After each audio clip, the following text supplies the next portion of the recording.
এই স্বার্থপর পৃথিবী কারো কথা মনে রাখে না, কারো জন্য থেমে থাকে না, কেউ তোমারে মনে রাখত না। তুমি মরে গেলে কারো হাতে সময় নাই তোমারে কান্দে লইয়া কান্দনে, কারো হাতে সময় নেই।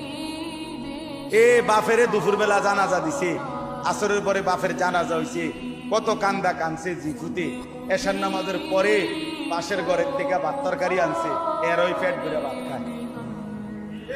এরা দেখলাম দুপুরে কান্দে অন ভাত খায়, আরো গোস্ত লয়, আরো পারমির মুরগা লয়, তেলাপিয়া মাছ লয়, ডাল লয়। বাহ, কি আপনারা দেখলাম বিকালে কি কান্দাটা কানলেন, বুঝেন? অর্থাৎ বুঝাইতে চায় ওনার জন্য তো আমি না খাইয়া মরে গেলে হইতো না, ঠিক আছে কাঁদছি তো। অর্থাৎ দুনিয়া থেমে থাকে না, কারো জন্যই কি থাকে না, থেমে থাকে। এই জন্য দুনিয়া নিয়েই ব্যস্ত না হই, আখিরাতের ফিকির করি। আল্লাহ তাআলা আমাদেরকে তৌফিক দেন।